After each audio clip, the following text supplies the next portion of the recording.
नमस्कार, मैं हूं आपके साथ श्वेता झा। शाम के 7 बज चुके हैं और 7 गुड न्यूज के साथ हम हाजिर हैं। तो हम आपको आज की 7 गुड न्यूज बताएंगे और सबसे पहले बात करेंगे आज की सबसे बड़ी गुड न्यूज की।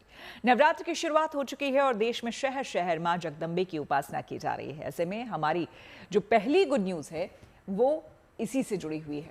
आपको बता दें कि नवरात्र के दूसरे दिन मां ब्रह्मचारिणी की आराधना की जाती है। तो आपको हम बता दें, ये तस्वीरें आप देख सकते हैं। मां ब्रह्मचारिणी की पूजा अर्चना अलग अलग मंदिरों में हो रही है। मंदिरों से लेकर पंडालों और घर आंगन तक भक्ति के रंग में बिखरे हुए हैं। कई मंदिरों में देवी के जयकारे गूंज रहे हैं तो कहीं घर घर में कलश स्थापना और अखंड ज्योत से माहौल पावन हो गया है। नवरात्र के दूसरे दिन मां के ब्रह्मचारिणी स्वरूप की साधना और उपासना की जाती है। मां ब्रह्मचारिणी को तपस्या और संयम की अधिष्ठात्री देवी माना जाता है। मां ब्रह्मचारिणी अपने दाएं हाथ में जप करने वाली माला और बाएं हाथ में कमंडल धारण किए रहती हैं। जप माला, तप और कमंडल संयम के प्रतीक माने जाते हैं। ज्ञान, तपस्या, सिद्धि और वैराग्य की देवी मानी जाती हैं मां ब्रह्मचारिणी। आपको हम तस्वीरें दिखा रहे हैं वाराणसी, दिल्ली, दंतेवाड़ा, साथ ही साथ केदारनाथ धाम, अंबाजी धाम और कटरा की तस्वीरें आपको हम दिखा रहे हैं, जहां आप देख सकते हैं कि देखिए किस तरह से पूरे हर्षोल्लास के साथ और पूरे विधि विधान के साथ मां की आराधना की जाती है। लगातार भक्तों का हुजूम सुबह से ही उमड़ा हुआ है। इन तमाम मंदिरों में, देश के अलग अलग कोनों में, अलग अलग मंदिरों में जहां भी माता का मंदिर है वहां पर इसी तरह से नवरात्र के पहले दिन से, आज दूसरा दिन है लेकिन पहले दिन से ही भक्तों की कतार लगी हुई है। तो नवरात्र के दूसरे दिन इनकी उपासना से आपको हम बता दें, मां ब्रह्मचारिणी की हर प्रकार की सिद्धियों और ज्ञान का वरदान मिलता है, ऐसी मान्यता है कि जो भी भक्त सन्यासी होना चाहता है और वो माता ब्रह्मचारिणी की उपासना करना चाहता है तो उनकी योग और कर्म की साधना मां की पूजा करने से सफल होती है।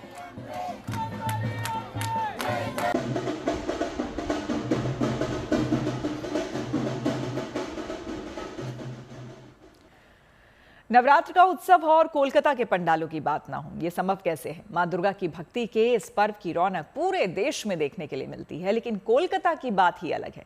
यहाँ शहर शहर, गली गली मां की भव्य दिव्य प्रतिमा की स्थापना होती है। ऐसे में जो हमारी दूसरी गुड न्यूज है वो ये इसी से जुड़ी हुई है। भव्य दिव्य पंडालों में सजा मां भगवती का दरबार। देखिए, कोलकाता के पंडालों में सिर्फ श्रद्धा नहीं बल्कि भव्यता और कलाकारी का अद्भुत संगम देखने को मिलता है। अलग अलग थीम पर बने कोलकाता के पंडाल इस बार भव्यता के साथ साथ सामाजिक संदेश भी दे रहे हैं।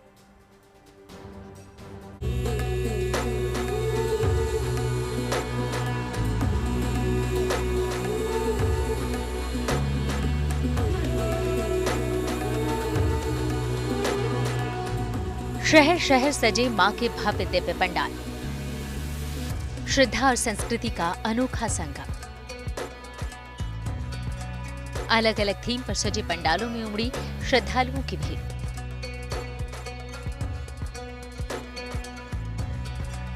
कोलकाता की पहचान बन चुके थीम पंडाल इस बार भी हर किसी को आकर्षित कर रहे हैं। दरअसल कोलकाता की पहचान उसके दुर्गा पंडालों से है। हजारों कारीगरों ने महीनों की मेहनत से पंडालों को अलग अलग थीम पर तैयार किया है। कहीं राजमहल जैसे विशाल पंडाल, कहीं अद्भुत कलाकृतियों से सजा आर्ट गैलरी जैसा दृश्य और कहीं इको फ्रेंडली संदेश के साथ बने पंडाल। हर जगह श्रद्धालुओं की भीड़ उमड़ रही है। रोशनी से जगमगाते पंडालों में मां दुर्गा की प्रतिमा का अलौकिक रूप भक्तों को मंत्रमुग्ध कर रही है। बच्चे से लेकर बुजुर्ग तक हर कोई इस दिव्यता को देखने पहुंच रहे हैं। भव्य पंडाल, अद्भुत सजावट और मां दुर्गा की आराधना के बीच सेलिब्रिटी तबका भी जुड़ रहा है। टॉलीगंज शांति पाली पूजा समिति के पंडाल में मां का आशीर्वाद लेने मशहूर ज्वेलरी डिजाइनर और अभिनेत्री नीलम पुजारी पहुंची। बहुत अच्छा लगा। ये पहली बार मैं कलकत्ता आ रही हूँ दुर्गा पूजा के लिए। बहुत अच्छा लग रहा है and I will come every year now. Kolkata शहर मां दुर्गा की आराधना में लीन है। ये तस्वीरें दमदम पार्क की हैं, जहां भारत चक्र क्लब की ओर से एक शानदार पंडाल तैयार किया गया है। इस पंडाल की खासियत है यहाँ ऊर्जा के बड़े और गहरे मायने को ही समझाने की कोशिश की गई है। दरअसल यहाँ पंडाल में प्रकाश पुंज की मदद से योग दर्शन का एक ऐसा पहलू बताया गया है जिसमें से निकलने वाली ऊर्जा हम देख तो नहीं सकते लेकिन उसे महसूस जरूर कर सकते हैं। इस पंडाल की थीम तन मात्रो यानी द ऑरा रखा गया है। पॉजिटिव एनर्जी जब तैयार होता है, नेगेटिव एनर्जी को छोड़ के उसका बीच में जो आदमी का जो ये होता है ना, हम एक चीज छोड़ के नया चीज में आ रहा है, आदमी का जो एक ये होता है वही आपको यहाँ फीलिंग्स में आ जाएगा। ये कोलकाता के ही जगत मुखर्जी पार्क का पंडाल है। यहाँ पर जैसे ही आप पंडाल में आएंगे, यहाँ की पूरी दुनिया ही आपको बदले बदले से दिखेगी।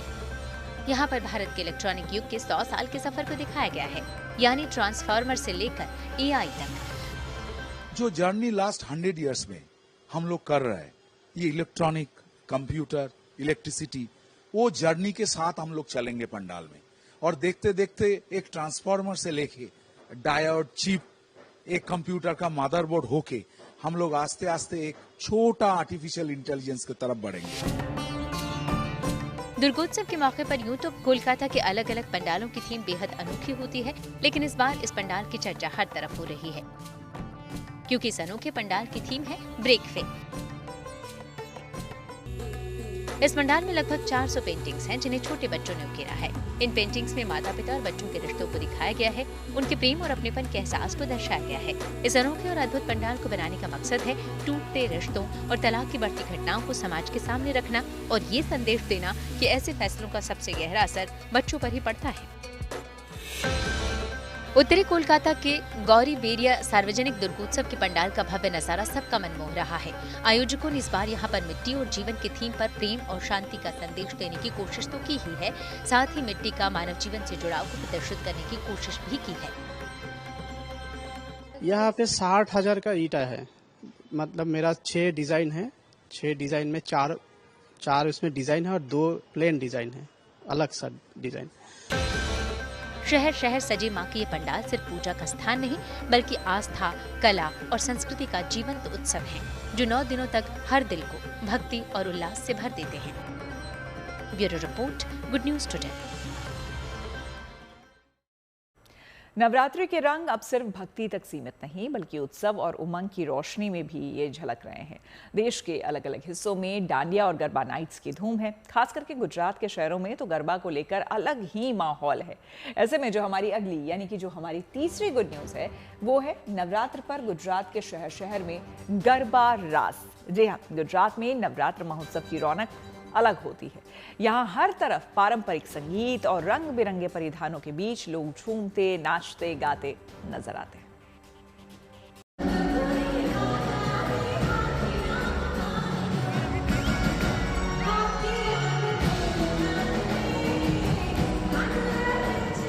नवरात्र में शहर शहर जमा गरबा का रंग।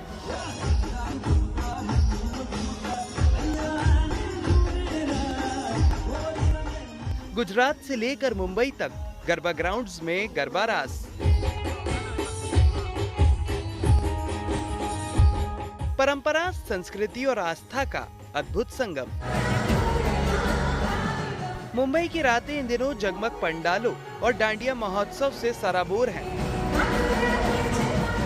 हर कोई पारंपरिक परिधानों में सजा धजा मां दुर्गा की आराधना कर रहा है। गुजरात की तो बात ही निराली है। अहमदाबाद से लेकर सूरत तक गरबा ग्राउंड्स में हजारों लोग एक साथ गोल घेरा बनाकर गरबा रास कर रहे हैं। तालियों की लय और ढोल की थाप जैसे वहां मौजूद हर भक्त में ऊर्जा भर रही है।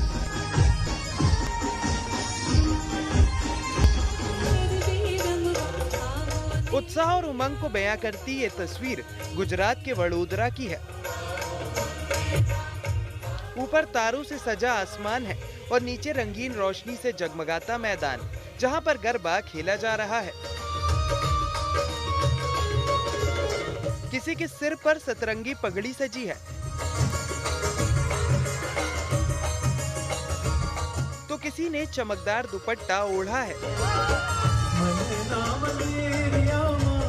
इस इवेंट की चमक कई विदेशियों को भी यहाँ तक खींच लाई।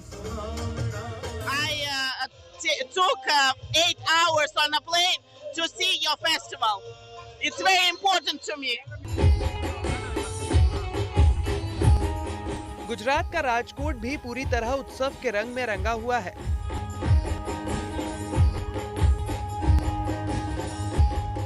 शहर के ज्यादातर इलाकों में देर रात तक गरबा खेला जा रहा है।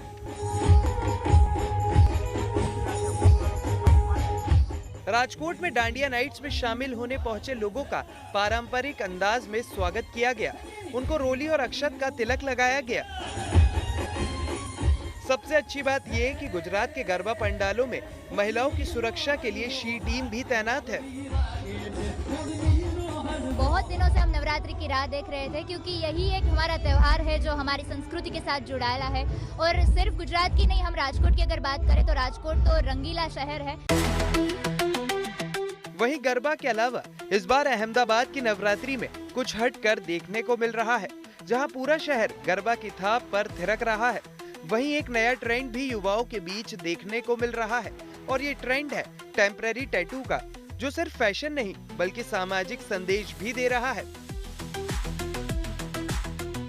सिंधु भवन रोड पर मौजूद ब्लैक पॉइजन टैटू स्टूडियो में रोजाना सैकड़ों युवा पहुंच रहे हैं। इनमें से कई हर रात नए नए डिजाइन बनवाकर गरबा के मैदान में उतर रहे हैं। I love Navratri. हम सारी फैमिली घूमने जाते हैं और टैटू में आज यहाँ पे जो अहमदाबाद में प्लेन टेस्ट हुआ था उसके बेस पे बनाने आई हूँ। वहीं अमरावती शहर भी भक्ति और उत्साह के रंग में डूबा है। यहाँ अम्बा महाकुंभ रास गरबा कार्यक्रम में देवी माँ की आराधना और उत्सव का अद्भुत संगम देखने के लिए मिल रहा है। और इस मौके पर माँ का आशीर्वाद लेने के लिए नेताओं से लेकर अभिनेता भी पहुँच रहे हैं। बीजेपी नेता और पूर्व सांसद नवनीत राणा भी इस कार्यक्रम में शामिल हुई और मां की महाआरती की। आरती के बाद नवनीत राणा ने पारंपरिक गरबा रास में हिस्सा लिया और वहां मौजूद महिलाओं के साथ गरबा किया। असल में गरबा सिर्फ नृत्य नहीं बल्कि परंपरा और संस्कृति की झलक है। माँ की भक्ति के साथ गरबा और डांडिया का उत्सव एकता, ऊर्जा और संस्कृति से रूबरू कराता है। राजकोट से रौनक मजीठिया के साथ bureau report, good news today.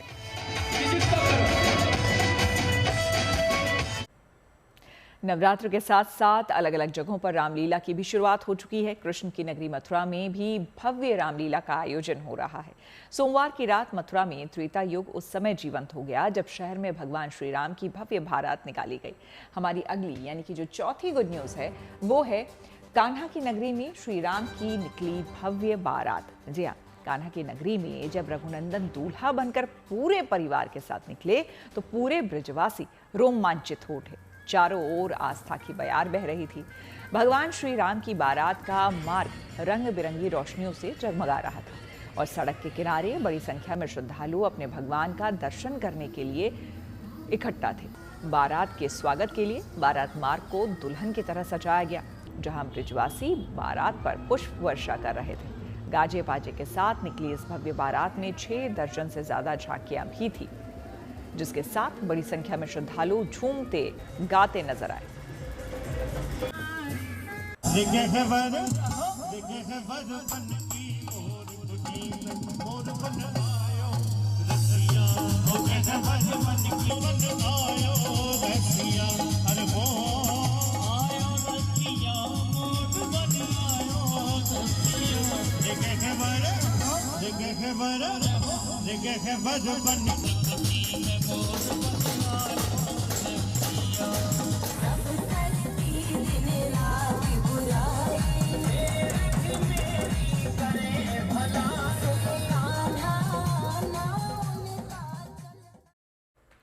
Srinagar से लेह तक की खूबसूरत वादियों के सफर को सड़क मार्ग से पूरा करना हर बाइकर्स का सपना होता है, लेकिन श्रीनगर से लेह तक का रास्ता जितना खूबसूरत है उतना ही दुर्गम।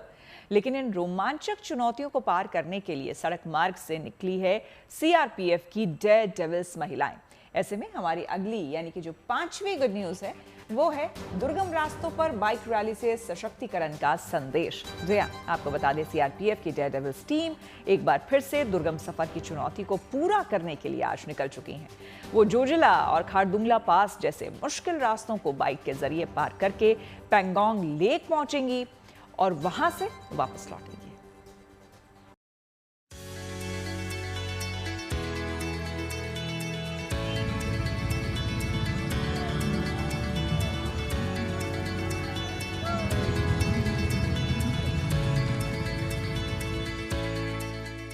श्रीनगर का ऐतिहासिक लाल चौक मंगलवार को एक और ऐतिहासिक इवेंट का गवाह बना। यहाँ देश के अलग अलग हिस्सों से आई सीआरपीएफ की वीरांगनाएं श्रीनगर से लेह तक चुनौतीपूर्ण और रोमांच भरे रास्ते पर विजय प्राप्त करने के लिए एकत्रित हुई।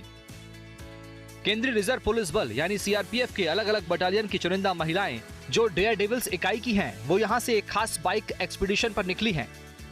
सीआरपीएफ की महिला कर्मियों का यह खास अभियान महिलाओं के हर बाधा को पार करने और चुनौतीपूर्ण रास्तों पर विजय प्राप्त करने का प्रतीक है। ये 30 महिलाएं देश के अलग अलग हिस्सों से जो सीआरपीएफ में काम करती हैं, सीआरपीएफ में अपनी जो है सर्विसेज देती हैं, और उसके बावजूद जो है ये महिला शक्तिकरण दर्शाने के लिए 6 दिन की बाइक एक्सपेडिशन पे ये श्रीनगर से लद्दाख के लिए रवाना होंगी। इस एक्सपेडिशन में दुनिया के सबसे दुर्गम रास्ते, चाहे जोजिला पास हो, चाहे खरदुंगला पास हो, वहाँ होते हुए ये एक्सपेडिशन जो है पैंगोंग लेक से होते हुए वापस फिर जो है वहाँ पर लद्दाख में ख़त्म होगा। श्रीनगर से लेह का रास्ता दिलकश नज़ारों से भरा पड़ा है, लेकिन ये रास्ते बेहद खतरनाक और चुनौतीपूर्ण हैं। ऊंचे ऊंचे पहाड़ों के बीच सकरी सड़कों पर बाइक चलाना बेहद रोमांचित करने वाला सफर होता है। ऐसे में इस खूबसूरत सफर को पूरा करना बाइक सवारों का सपना होता है। सीआरपीएफ की ये साहसी महिलाएं इसी अनोखे और रोमांचक सफर पर निकली हैं और वो इस सफर को लेकर बेहद उत्साहित हैं। ये सारे जो राइडर्स हैं वो सारे महिलाएं हैं। आप कश्मीरी जितनी भी महिलाएं हैं, जितने भी छोटे छोटे बच्चे जो लेडीज है, जो पहले 10 साल पहले घर से बाहर नहीं निकलते, आज उनके लिए एक मैसेज है कि आप अपने आप को घर तक सीमित मत रखिए, आप बाहर आइए, आप अपने अंदर के हुनर को पहचानिए। हम जितने भी फीमेल बाइकर्स है सीआरपीएफ की, सभी श्रीनगर से लेह लद्दाख तक अपना ट्रिप पूरा करेंगे। जी, तो क्या मकसद है इसका? सर, वुमेन एम्पावरमेंट के ऊपर है। अगर हम महिलाएं हैं, मेरे को जहाँ की मुझे कभी बाइक चलानी नहीं आती थी और मेरा एक सपना था कि मैं श्रीनगर से लेह लद्दाख जाऊँ, और सभी का सपना ये होता है और ये सपना मेरा पूरा किया है सीआरपीएफ ने। नवरात्र में महिला सशक्तिकरण का संदेश देती ये महिलाएं रास्ते में आने वाली हर बाधा को पार करने के प्रति कॉन्फिडेंट हैं और इसीलिए वो श्रीनगर से लेह के बीच दुर्गम रास्तों जोजिला पास और खारदुंगला पास को पार करते हुए पैंगोंग लेक तक जाएगी। फिर उसी रास्ते से वो वापस श्रीनगर आएंगी। इस अभियान के जरिए वो 1200 किलोमीटर से ज्यादा का सफर करीब 8 दिनों में पूरा करेंगी। हमने एक प्लेटफॉर्म उनको दिया, नारी शक्ति के माध्यम से कश्मीर के लोगों को और सर्वोपरि राष्ट्र के लोगों को हमने एक संदेश दिया, बल्कि महानिदेशक महोदय ने, कि नारी शक्ति कितनी ताकतवर है अगर वो राष्ट्र के मुख्य धारा से जुड़ जाए और विकास के पदयात्रा में वो हमारे साथ शामिल हो जाए तो हम बहुत बड़ा बदलाव ला सकते हैं और उनसे कंधा से कंधा मिलाकर ही अपने बल का और राष्ट्र का विकास कर सकते हैं। आज 71वें नेशनल फिल्म अवार्ड सेरेमनी का आयोजन दिल्ली के विज्ञान भवन में किया गया, जहां राष्ट्रीय फिल्म पुरस्कार के विजेताओं को राष्ट्रपति द्रौपदी मुर्मू ने सम्मानित किया। हमारी अगली यानी कि जो छठी गुड न्यूज है वो यही है, यानी कि पहली बार शाहरुख खान को राष्ट्रीय फिल्म पुरस्कार। कई लोगों को पुरस्कार मिला है, जिसमें कि शाहरुख पहली बार हैं जिनको ये पुरस्कार मिला है। आपको बता दें कि एक्टर मोहनलाल को दादा साहेब फाल्के अवार्ड से सम्मानित किया गया, तो वहीं शाहरुख खान पहली बार राष्ट्रीय फिल्म पुरस्कार से सम्मानित किए गए। फिल्म इंडस्ट्री में 3 दशक से ज्यादा गुजारने के बाद शाहरुख खान पहली बार प्रतिष्ठित राष्ट्रीय फिल्म पुरस्कार को हासिल करने में कामयाब हुए। शाहरुख को जवान फिल्म में एक्टिंग के लिए बेस्ट एक्टर का अवार्ड मिला। विक्रांत मैसी भी 12th फेल के लिए बेस्ट एक्टर का अवार्ड लेने पहुंचे। ये अवार्ड उन्होंने शाहरुख खान के साथ साझा किया है, जबकि रानी मुखर्जी को मिसेस चैटर्जी वर्सेस नॉर्वे के लिए बेस्ट एक्ट्रेस का अवार्ड दिया गया। Shahrukh Khan, ladies and gentleman, Bollywood का बादशाह कहा जाता है और उनको उनका पहला नेशनल अवार्ड जवान फिल्म के लिए मिल चुका है। हम बात कर रहे हैं शाहरुख खान की, जिनको कि बेस्ट एक्टर नेशनल अवार्ड मिला है, जो उन्होंने शेयर किया है विक्रांत मसी के साथ। विक्रांत मसी को बेस्ट एक्टर का अवार्ड मिला है उनकी फिल्म 12th फेल के लिए। शाहरुख खान ने एक बहुत ही बड़ा सा वीडियो, एक बहुत ही क्यूट सा वीडियो बनाया था, जिसमें उन्होंने धन्यवाद दिया था जूरी को कि उनकी जो फिल्म है जवान, वो एक ऐसी फिल्म है जिसने बहुत सारे दिलों को छुआ है। और उस फिल्म से एक बात बहुत साफ है कि बड़े पर्दे पर उन मुद्दों को उठाया गया जो कि आम आदमी फील कर रहे थे। दूसरी बात अगर करें 12th फेल की, तो कहीं ना कहीं हर कोई किसी ना किसी एक ऐसे शख्स को जरूर जानता है जिसके या तो मन में यूपीएससी देने का कभी ना कभी ख्याल आया हो, या जिसने बहुत सारे अटेम्प्ट्स किए हो। कोई वो लोग भी जिन्होंने अटेम्प्ट दिए और फाइनली वो अफसर बन गए। तो वो पूरी स्ट्रगल क्या रहती है और किस तरीके से लोग आपको तभी इज्जत भी देते हैं जब आप अपने जीवन के अंदर कुछ पा लेते हैं। तो ये वो फिल्म्स हैं जिनको कि नेशनल अवार्ड मिला गया है। रानी मुखर्जी को भी जो बेस्ट एक्टर अवार्ड दिया गया है, जो उनकी फिल्म है जिसके अंदर जिस तरीके से एक माँ लड़ती है अपने बच्चे के लिए, वो भी विदेश के अंदर, वो जिस तरह से डिपिक्ट किया गया है और किस तरीके से हिंदुस्तानियों की जो एक स्पिरिट होती है उसको बड़े पर्दे पे लेके आए हैं। तो ये सब चीजें जो है, इन सब के लिए नेशनल अवार्ड्स जो मिले हैं, सबसे ज्यादा तालियां भी हमने देखी किस तरीके से जब शाहरुख खान स्टेज पर जा रहे थे तो उनके लिए बजी। अब हम आपको मिलवाने जा रहे हैं एक ऐसे शख्स से जिसका दावा है कि अगर 1 मिनट में 60 की जगह 61 सेकंड हो तो एक ऐसा नया कैलेंडर बन सकता है जिसमें साल केवल 360 दिनों का होगा और हर महीना 30 दिनों का। ऐसे में हमारी अगली यानी कि जो 7वीं और आखिरी गुड न्यूज़ है वो है 365 दिन के कैलेंडर में से 5 दिन गायब। जी हाँ, साल में 260 दिन की थियरी देने वाले हैं युवा नमा। कैलेंडर के गणित की गुत्थी को सुलझाने का दावा करने वाले नमा से बात की हमारे संवाददाता संजय शर्मा ने। सुनिए नमा की किस थ्योरी का वो दावा कर रहे हैं।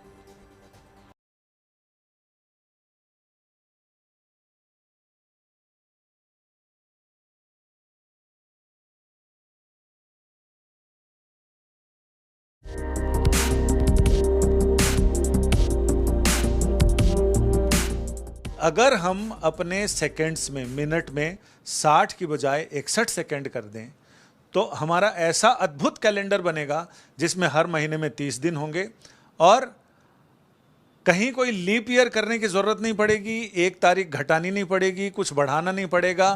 पूरे दुनिया में ये चीज़ कैसे आसानी से लागू हो सकती है, इन तमाम विषयों पर हम नमा जी से बात करते हैं। नमा, आपका स्वागत है। ये जो रिसर्च है ये सचमुच नई पीढ़ी को, वैज्ञानिकों को, ज्योतिषाचार्यों को और गणितज्ञों को ये सोचने में मजबूर करती है। जो रिसर्च आपने की है इसकी डिटेल बताएं कि कैसे 1 सेकंड अगर हम बढ़ा दें तो ना तो किसी भी चीज़ में किसी तरह का कोई कतर ब्योंत होगी और समय बिल्कुल अपने चक्र के हिसाब से चले। अब बात आती है कैलेंडर की, तो ये एक ऐसा कैलेंडर मैंने ढूंढा क्योंकि मेरे मन में बहुत सारे सवाल थे, बचपन से सभी के मन में होते हैं। सवाल को मैंने नासा को मेल किया कि when earth revolves 1 degree in its orbit तो 360 दिन क्यों नहीं है। उनका कोई जवाब नहीं आया। तो मैंने क्या किया, सेकेंड्स, मिनट्स सब कैलकुलेशंस करी। उससे पहले मैंने कभी कुछ नहीं करा था इस विषय पे। एक विषय आया मेरे दिमाग में, मैंने उसको छेड़ा। मैंने क्या किया, जो हमारे 365.6 दिन का सेकंड्स को निकाला और सेकंड्स को निकाल के उसको 360 डेज में डाला।